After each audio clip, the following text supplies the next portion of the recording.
Greetings, Shoreline family. It says in Proverbs 16:9 that we can make our plans, but the Lord determines our steps.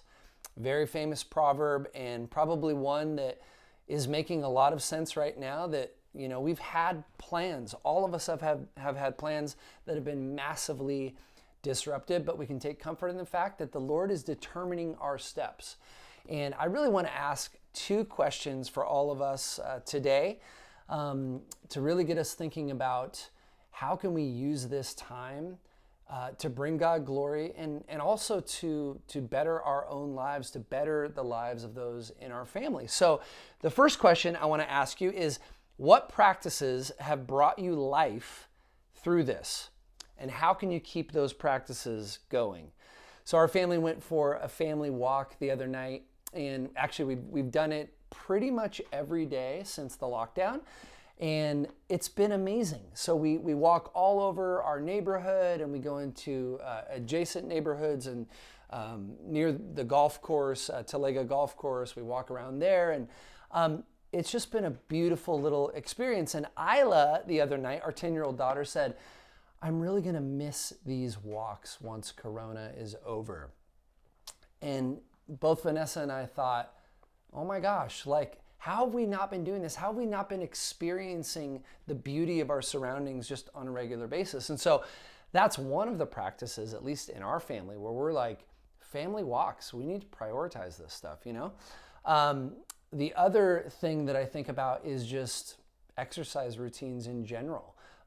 Could you say, during this season, since I am so homebound, I'm going to find an app to help me exercise more. I'm going to be more consistent with either jogging or running, just doing something to get your heart rate up, which obviously changes your outlook, right? I heard one time that 20 minutes of physical exercise, like pretty rigorous physical exercise, is the equivalent of like a low dosage of antidepressant. And when you think about how many millions of people are on antidepressants around the nation, man, maybe we just need to move our bodies. So what are some practices that you actually want to keep or maintain after all this is over? And the second question I want all of us to ask is, how can I become better through this crisis? So that when you think about when all of this is over, you look back and you go, I'm really glad that I chose to invest my time in the ways that I did choose to invest it. So that could be sharpening the axe as it relates to your prayer life or your marriage. I mean, we're spending a lot of time, husbands and wives, with one another. And so there's things for us to learn and embrace in the midst of this season. Pastor George wrote a really encouraging email. Maybe some of you wives ask your husbands to forward it on to you, but it was to the men of the Shoreline. And I believe the title of the email was Outlasting the Crisis. And in it, he talked about how Jesus, we learned from Hebrews chapter 12, for the joy that was set before him, endured the cross. And so I want you guys to think about what joy lies on the other side of this. Maybe you've been praying and thinking through a career transition, and now you sort of have this time to dream and think about what could be next. Or maybe because of this time, you've actually learned that you're wired in a particular way, and certain practices that used to work before all of this came to us aren't going to work anymore. And so you've had to adapt, or you've had to get more creative.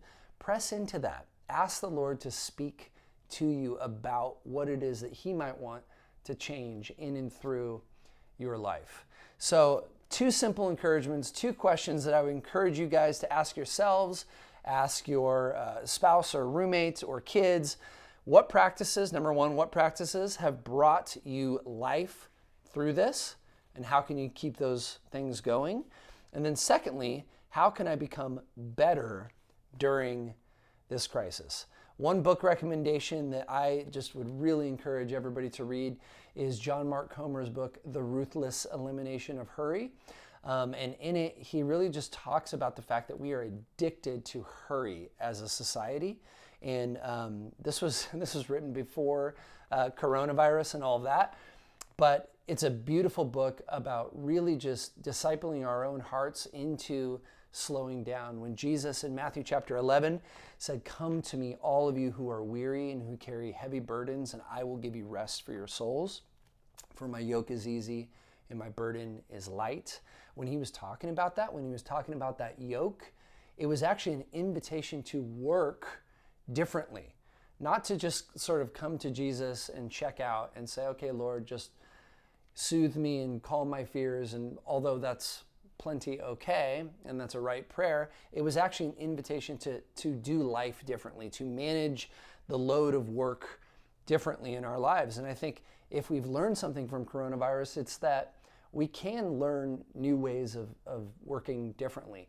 And so Jesus invites us to do that with him.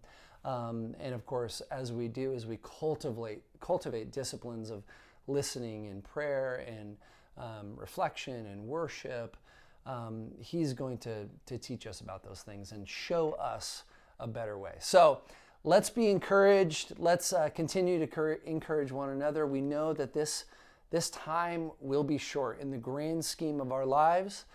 Lord willing, we're believing that this will be a short season. So we're going to be back together soon. I miss and love you guys dearly, and continue to tune in, check out our YouTube page, the app, our website, theshoreline.org, and we want to continue to provide you with encouragements. God bless you guys.